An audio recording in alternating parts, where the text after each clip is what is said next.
Tuhan, kategori kami istri dimanapun kita berada saat ini, kita percaya bahwa kita dalam keadaan yang baik karena Tuhan Yesus kita baik dalam hidup kita. Sungguh kita akan naikkan setiap pujian kita.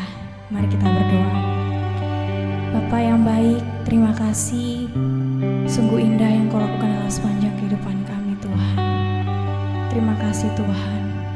Kami tidak bisa membalas setiap kebaikan Tuhan yang Kau berikan dalam kehidupan kami. Biar terus dalam kehidupan kami mau terus mempersembahkan yang terbaik kepada Tuhan. Kami akan mulai, Tuhan, setiap pujian kami kiranya berkenan di hati-Mu, jadi dupa yang berbau harum menyenangkan hati Tuhan.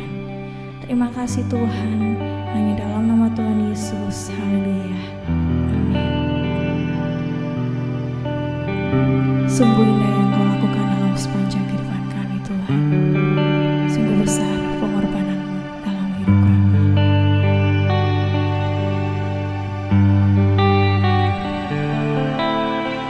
Kemanakah aku dapat pergi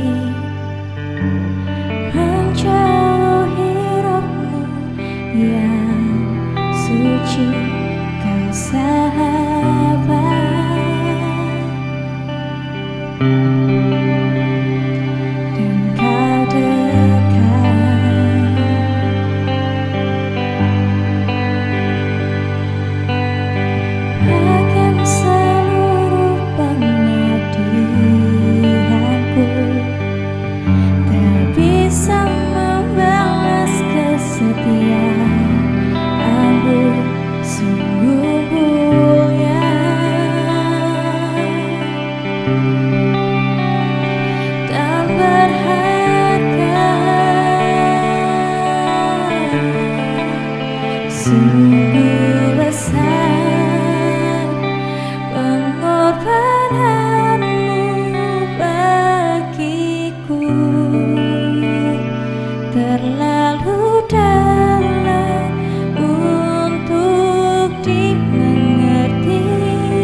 Shalom.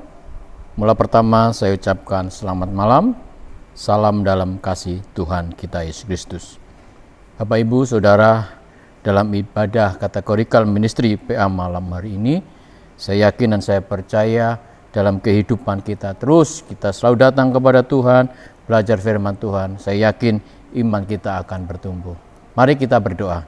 Bapa Surgawi, dalam nama Tuhan Yesus Kristus, Engkau Allah kami, Engkau Tuhan kami, Allah yang senantiasa menolong, melindungi, dan memberkati kami. Dalam ibadah kategorikal ministry PA malam hari ini, Tuhan tolong, Tuhan urapi kami, Tuhan pakai kami, agar dalam kehidupan kami terus selalu belajar akan firman-Mu. Terima kasih, urapan Allah, kuasa Allah, otoritas Allah menyertai hamba-Mu. Dalam nama Tuhan Yesus Kristus. Haleluya. Amin. Bapak Ibu Saudara yang saya kasih dalam Tuhan, malam hari ini firman Tuhan saya beri judul Hidup Diliputi Kecemasan. Bapak Ibu, akhir-akhir ini memasuki tahun, banyak berita-berita yang membuat hati kita cemas, membuat hati kita takut, khawatir. Oleh sebab itu, jangan sampai memasuki tahun yang baru ini kita memiliki hati yang cemas. Oleh sebab itu, malam hari ini saya akan baca firman Tuhan di dalam Injil Lukas pasal 12 ayat yang ke-29. Begini firman Tuhan. Jadi janganlah kamu mempersoalkan apa yang akan kamu makan atau apa yang akan kamu minum. Janganlah cemas hatimu. Amin. Bapak Ibu, dari pembacaan ini di Injil Lukas ini, Tuhan mengingatkan kepada umat pilihannya, murid-muridnya, supaya mereka tidak mengalami kekhawatiran, tidak mengalami ketakutan, tidak mengalami kecemasan soal apa yang mereka butuhkan. Oleh karena itu, dalam kehidupan kita sebagai anak Tuhan, sebagai orang percaya kepada Tuhan, di dalam kehidupan kita pasti kita menghadapi apa itu yang disebut dengan problema, apa itu disebut dengan masalah. Setiap hari kita diliputi dengan masalah. Tetapi ingat Bapak Ibu, masalah bisa diatasi, problema bisa diatasi kalau kita datang kepada Tuhan. Kalau kita mencari Tuhan, saya yakin dan saya percaya setiap masalah yang berat sekalipun, kalau kita sungguh-sungguh mencari Tuhan, saya yakin pasti ada jalan keluarnya. Bapak Ibu yang saya kasih dalam Tuhan, hari-hari ini semua orang diliputi oleh rasa cemas. Jika seorang kecil diliputi rasa cemas akan kebutuhan hidupnya, apa yang akan mereka makan, apa yang akan mereka perlukan, dia rasa cemas, dia rasa takut, dia rasa khawatir oleh hidupnya. Tetapi ada orang-orang yang berada, orang-orang yang memiliki uang, dia merasa cemas juga dengan harta kekayaannya yang dimiliki. Harta kekayaannya mau disimpan di mana, di bank rasa takut, ditaruh di gudang, di brankas juga rasa takut hilang. Tidak ada jaminan ya dalam kehidupannya. Akhirnya apa? Orang yang kecil, orang yang besar, orang yang kaya, orang yang miskin, ya, semua diliputi dengan rasa cemas. Apa itu cemas, Bapak Ibu? Arti cemas, ya, yaitu rasa ketakutan yang dalam, ya. Rasa cemas yaitu rasa ketakutan yang dalam di dalam kehidupan kita. Kalau masih rasa ketakutan yang dalam, rasa kekhawatiran yang dalam, ya, maka hatinya tidak tentram. Oleh karena itu, kalau hati kita tidak tentram, ada rasa takut yang dalam, ada kekhawatiran yang dalam di hati kita, berarti kita memiliki rasa cemas. Kalau kita memiliki rasa cemas, apa yang harus kita lakukan? Apa yang harus kita perbuat saat kita memiliki rasa cemas? Mungkin banyak orang menganggap rasa kecemasan itu rancangan dari iblis. Ya, memang Bapak Ibu, kalau kita ada rasa kecemasan, berarti ada rasa yang dirancang oleh iblis di dalam kehidupan kita untuk menuduh kita supaya kita tidak ada damai, supaya kita tidak ada sejahtera, supaya kita tidak ada merasakan ketenangan di dalam hidup. Akhirnya diliputi rasa ketakutan yang dalam, hati yang tidak tenang, hati yang khawatir. Bapak Ibu, saya beritahu, kecemasan satu rancangan yang dibuat oleh kuasa kegelapan agar semua manusia, semua orang, terutama anak-anak Tuhan yang hidup dekat dengan Tuhan. Oleh karena itu malam hari ini, kalau engkau memiliki rasa cemas di hatimu, engkau harus datang kepada Tuhan. Tolak segala kecemasan itu untuk membuat kita menang. Jangan sampai kita terhanyut dengan rasa kecemasan itu. Kalau kita hanyut di rasa kecemasan itu, berarti kita nggak akan mengalami kemenangan di tahun ini. Kita memasuki tahun yang baru. Jangan sampai ada rasa cemas di dalam hidup saudara. Saya akan bawa saudara contoh. Di dalam 1 Samuel 17 ayat yang ke-11 mengatakan begini. Ketika Saul dan segenap orang Israel mendengar perkataan orang Filistin itu, maka cemaslah hati mereka sangat ketakutan. Bapak Ibu, ketika Saul dengan segenap orang Israel mendengar perkataan orang Filistin yang diucapkan orang Filistin, hati Saul merasa cemas, hati Saul merasa takut yang begitu dalam. Karena apa? Karena serdadu orang Filistin begitu banyak. Dia mempunyai pahlawan yang gagah perkasa yang namanya Goliat. Akhirnya dia masih cemas. Ucapannya orang Filistin membuat hati Saul takut, orang Israel juga takut, khawatir nanti mengalami kekalahan. Dan malam hari ini, apakah Bapak Ibu sedang mengalami rasa cemas? Kalau malam hari ini rasa cemas, jangan saudara biarkan rasa kecemasan itu. Jangan saudara biarkan menghantui saudara. Mari kita lawan rasa kecemasan. Dengan cara bagaimana? Lawan kecemasan dengan keberanian. Bahwa kita punya Allah yang sanggup untuk melawan kecemasan. Kita punya Tuhan yang sanggup untuk melawan rasa kekhawatiran. Kita punya Tuhan yang sanggup untuk menolong kita. Kita punya Tuhan yang sanggup untuk menyertai kita. Kemana jalannya? Yaitulah datanglah kepada Tuhan Yesus Kristus. Bapak Ibu, saya pernah didatangi seorang ibu yang sedang konseling.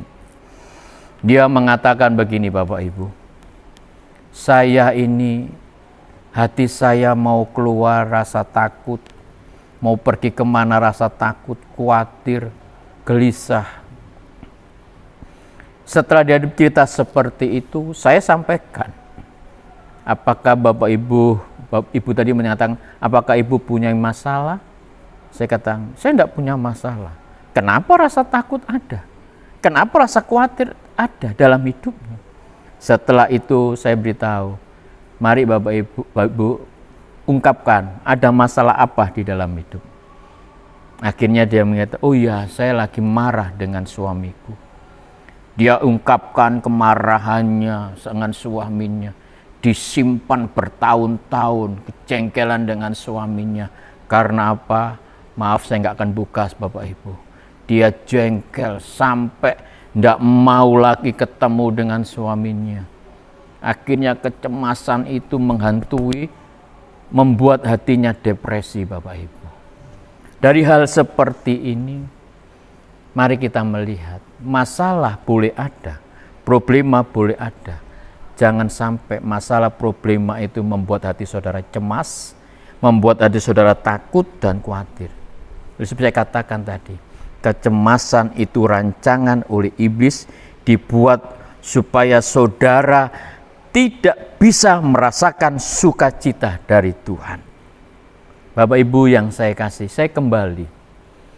Saul cemas, ya. Karena apa? Karena orang Filistin mempunyai serdadu yang namanya Goliat, ya. Yang memang sekitar 3 meter, baju sirahnya sekitar, ya, tingginya 3 meter, baju sirahnya 57 kilo, ya. Bahkan berat mata tombaknya Bapak Ibu 7 kilogram. Kita sudah membaca dalam 1 Samuel pasal 17 ayat 4 sampai yang ke-7. Dan saat itu Goliat tantang terus supaya orang Israel maju. Saul takut. Ya, setelah Saul takut, cemas, kita pasti akan kalah. Tetapi ingat Bapak Ibu, yang namanya Daud bisa mengalahkan Goliat. Karena apa? Daud katakan, aku datang membawa nama Tuhan. Aku datang membawa kuasa Tuhan. Karena Tuhan mengurapi aku. Karena Tuhan memberkati aku. Karena Tuhan menyertai aku. Goliat pasti akan dikalahkan. Bapak Ibu yang saya kasih dalam Tuhan, kita harus seperti Daud. Jangan kita seperti Saul yang diliputi dengan kecemasan.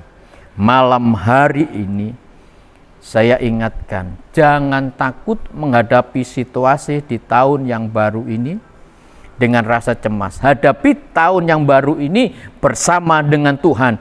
Jangan rasa cemas, jangan rasa takut, khawatir apapun yang terjadi. Berita-berita yang menakutkan kita, berita-berita yang menggelisahkan kita.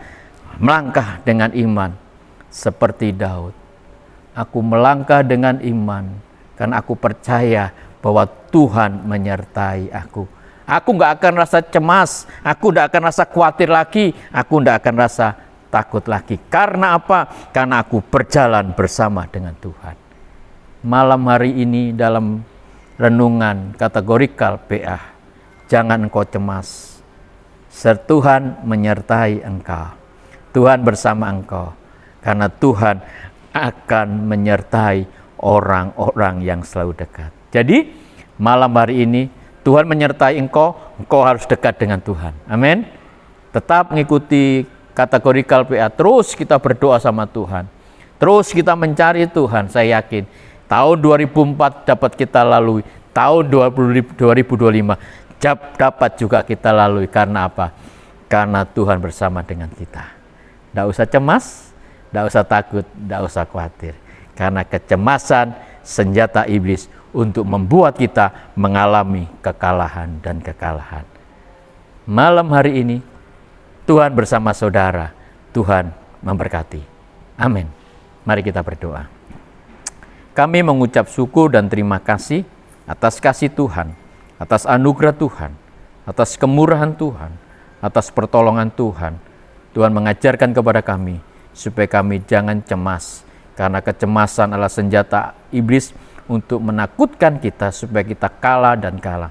Tetapi ada kuasa Tuhan yang menyertai. Seperti Daud disertai Tuhan, kami juga disertai Tuhan. Dalam nama Tuhan Yesus, kami mengucap syukur dalam kategorikal PA malam hari ini. Semua anak-anak Tuhan disertai, dilindungi, dijagai oleh Tuhan. Dalam nama Tuhan Yesus Kristus. Haleluya. Amin.